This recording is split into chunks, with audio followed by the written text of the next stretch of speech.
Good words, bad words.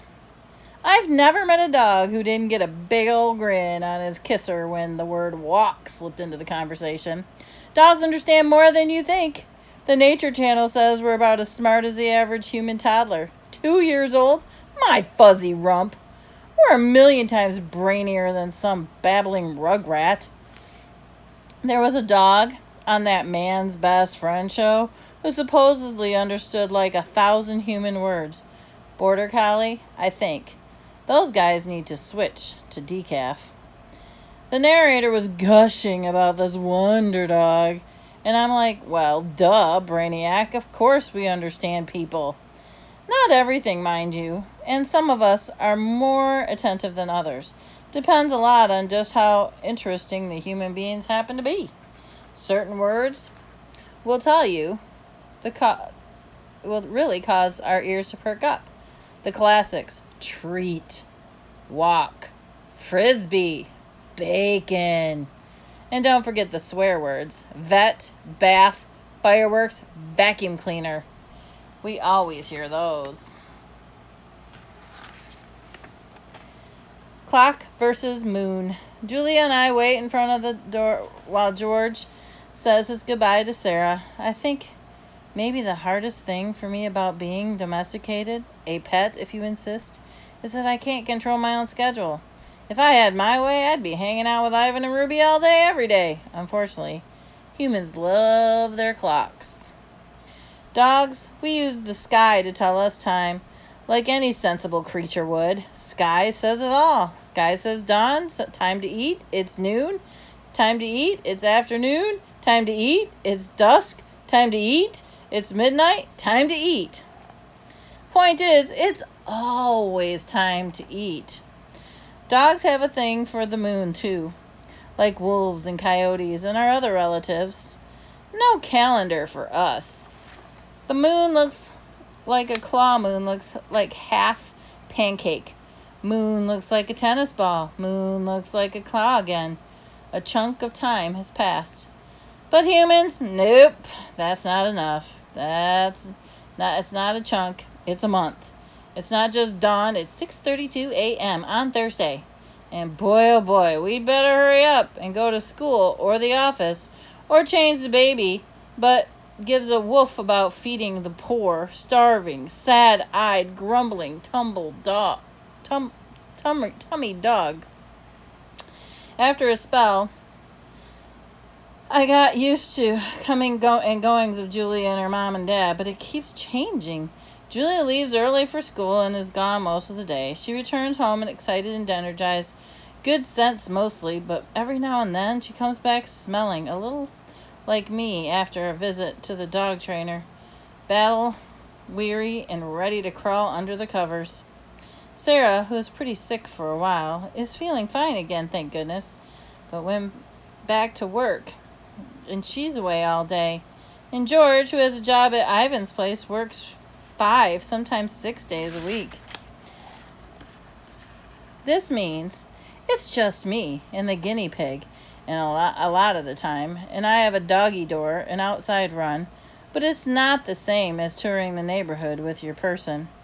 Peeing without a potential audience is like talking to yourself. Sometimes it's the teeniest bit jealous of Ivan and Ruby. They always have someone around. Which is crazy, I know. I'm free, and they're not. But there it is. Told you, I'm not a saint. The shelter. I know our route to Ivan and Ruby's by heart, and I can't help but tugging a bit. And even though I'm not supposed to, it's been a couple of days since I've seen my pals, and I need my friend fix. I need air. I need air and water and belly rubs. We don't live far, down to the end of the street, around the corner. Good news source there, and a few more blocks. When I walk Julia, well, okay, I suppose it looks like she's walking me, but I beg to differ. There's a place we pass that always makes me jumpy and bummed. It's the animal shelter. Oh, I know it's a good place and a space for pets who don't have a safe home of their own. When I was abandoned on the highway just a few weeks old, a nice cage with a soft towel in it, and a bowl of fresh water, well, that would have just about given up anything for that. So when I walk by and hear all those desperate barks and meows and squeaks, it always gets me. Sometimes having great hearing is a pain. This thing is, I realize I have a home, and the gang in there doesn't. And I try not to think about stuff like that, you know? I mean, it's not like I can do anything about their rough break, right? And in fairness, maybe those animals aren't like me. I've always been resilient, hardworking, kind of sort. Maybe some of those guys even made their own bad luck. Don't get me wrong, I try to be a nice guy. I do what I can to make the world a better place. Sure. Chat with the guinea pigs, lick the strawberry jelly off Julia's hand, do my wag and dance when the rents come home, and make them feel good. You scratch my back, I'll scratch yours. But it's like I said before, you gotta look out for numero uno. Guess that's why the shelter harshes my mellow. It's just, I'd rather not have to hear those guys every time I walk by. It makes me sad. Reminds me of the bad old days. The Drulius. I knew this guy back when I hung out in the mall with Ivan and Ruby. Nice dog, named Drulius. Basic mutt. Maybe some lab, maybe some golden in there somewhere. He done some hard time in a couple of shelters. One of those dogs, has seen more than his share of the bad stuff in the world can throw your way. Or one ear was bitten off completely, scars, and he had a limp. Julius lived in his backyard. Winter, spring, summer, fall, all chained up mostly. Flies on his food, empty bowl, water bowl, way too often. Still, he always had a nice word to say when I'd pass by him on the daily rounds. Check out this neighborhood trash cans. Once I saw his owner, again, that word, step into the back porch. Julius was barking. But he had a good reason. A stranger had just passed by, barking. It was what we're supposed to do in that circumstance, right? Maybe he's a UPS guy. Maybe he's a serial killer. Come on, man. We're not the FBI.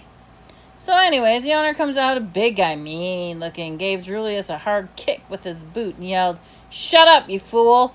And then he disappeared. Julius looked at me, kind of embarrassed. We kept talking. A few minutes later, the owner came out again, put some towels on the line. Julius headed over, tail between his legs, cowering, saying, "I'm sorry, I love you. I'm yours, I'm yours, I'm yours," with his whole dog being. The guy completely ignored him, headed back inside. "He's having a tough time," said Julius when the guy was gone. "He's a jerk," I said, because subtlety is not my finest point. "No, he loves me, he does. He has a funny way of showing it," I say. "Humans," said Julius, licking the sore on his leg. "You know how they can be."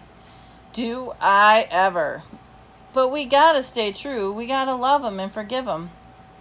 I thought about that. I thought about it a lot. "Why, though?" I finally asked. Why do we have to forgive them?" Julius looked shocked and all confused, as if I just asked why cheese tastes good. "Because it does." "That is the way it is," he said. "That's what we do, Bob." So I started to reply, but I managed to hold my tongue, which is not easy for me. It's a very long tongue with a mind of its own. There was no point in making Julius feel worse than he already did. Later that morning, I found a half of a turkey sandwich and gave the whole thing to him. Well, okay, I had a little taste first, but still,